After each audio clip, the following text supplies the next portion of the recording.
Hello, today I'm going to show you how to string a necklace the Ilona Biggins way. All you will need is a reel of Soft Touch by Soft Flex. I'm going to be using the fine, but they do have a medium, depends on the size of the bead you're going to use. You will need a clasp of some sort. I'm using my trusty Captain hooks that I put on all my necklaces. You will need some wire guards. I've got some little seed beads as spacers, and I've decided to string up a 10mm dyed kyanite. So what you need to do is you take your wire, you pull out roughly how long you think the necklace will be plus a bit. Do not cut the wire off the reel. You have one of these on the wire, on the reel, you clip that over. That holds it then in place so the beads don't fall off the end. And you start stringing. So you put all your beads that you're going to use on your necklace as you've decided. Because I'm using the 10mm round, I have put some of the seed beads at the end like this. They're easy. It's easier to do the clasp when you've got some small beads at the end, where instead of having a big bead at the end, it's harder to maneuver the clasp around. So once you've strung it all, like so, you then have a nice good 20 centimetres. You won't need all of this. You then take one of your little horseshoes, little wire guards, or they're called wire guardians as well. You thread it up through, over the top, and then back down again.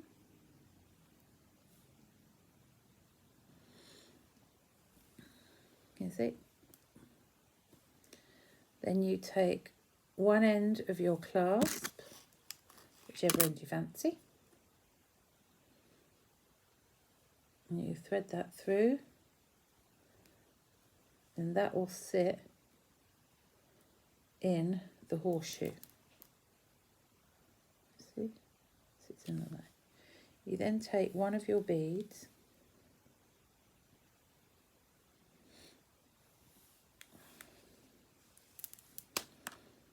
and thread it back through and pull it close to the horseshoe, like so. I always make sure my little tail, which is the bit that you're going to be double backing through, is a good, I don't know, 4 inches, something like that. So you've threaded it through the one bead, you've got enough excess here. You now tie a normal knot and you pull that really tight. So now your wire guard will not open up. There you go.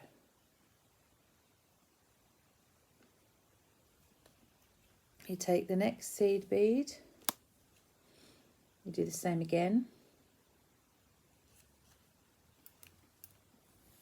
See, you pull it tight, close, knot. And again, depends on the size of your beads, depends on the weight of the necklace. I always knot at least, go back on myself and knot at least 3 beads, if not 4 beads. It does depend on the design of the necklace. I've knotted that 3 times. Now I'm going to go back through another 4 or 5 beads. The reason I do this is if, for example, I'm making the necklace as a gift or to sell on, and the customer or friend decides that it's too short or too long, the joy with the soft flex is that you don't need to cut it and waste it like you would do if you crimp an end.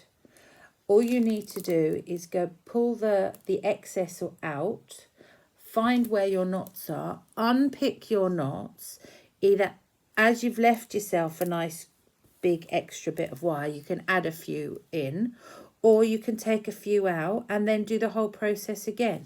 So you're not wasting wire, you're just unpicking everything and adjusting it to the customer's requirements. So I've threaded it through this many. Now you can see with all this excess, you go back. You can see the tail is here. Call it the tail. You go back to your other end. Now this is where the fun starts. So you unreel yourself. Again, I normally use that much.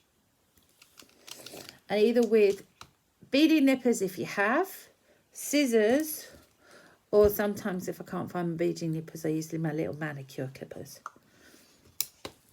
Chop the end off. So now you do it exactly the same again with your wire guard. Up, over and back down again.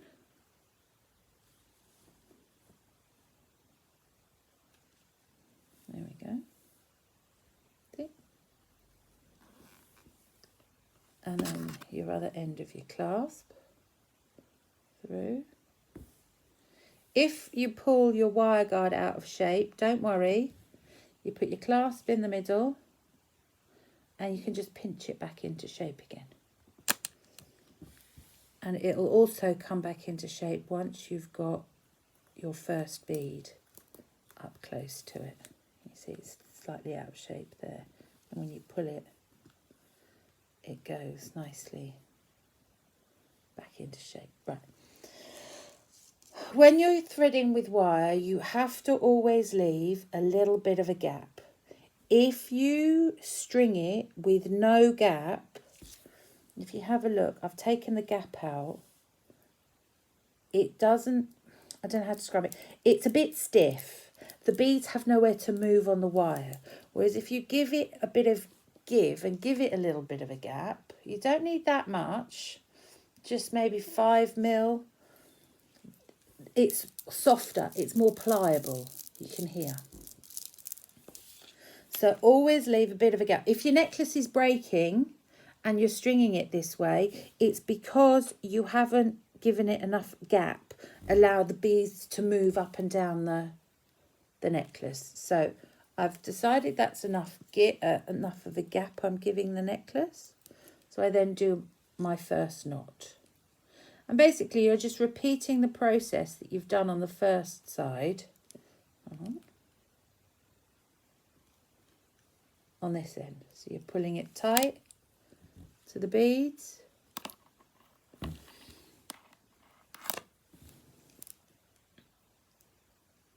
And then back through the next one.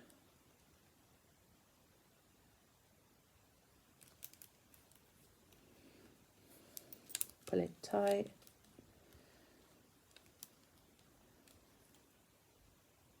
There we go.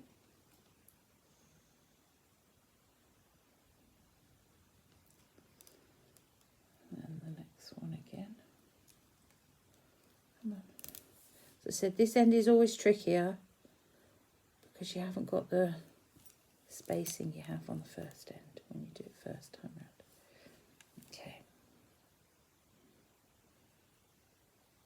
And now I'm threading it through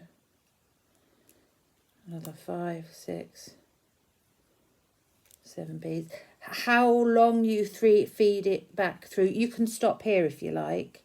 If it's for yourself and you know you're not going to adjust it, yes, you can stop it there. But I always go a little further.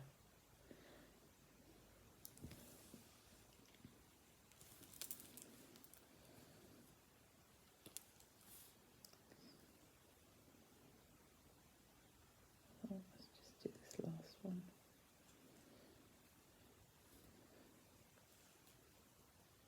Right. Now, before you cut the ends off, the little tails, check it that it's the right length for you. If you're happy with the length, now you can cut the ends off. If you're not happy with the length, now's the time that you can unpick it, go back through, and with a pin, you go in here and you unpick that little knot. There's a little knot there, can you see? You then unpick it, and that's when you have the chance to adjust it. So, you get your nippers, whatever, and you cut them flush. Always thread it and make sure you cut it flush to a big bead, because the gap that you've left is smaller than the gap in the bead, the size of the bead. So the loose bit will stay in this bead. It won't poke out and scratch you on the neck.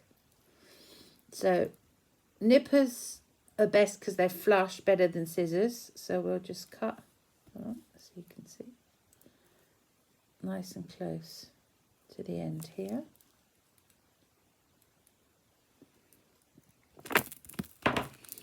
There we go. So the loose bit is in this bead here. Then you do the same again at the other end. Cut it nice and flush. And there you go. Once you've got the necklace on, you won't see the gap. As you can see now, you can hardly see any gap, and all I've done is just laid it out on my hand like this. You can see there's no gap. And that is how to make a necklace the Ilona Biggins way. Nice, neat, and none of these unsightly crimps. Thank you for watching. Take care. Bye.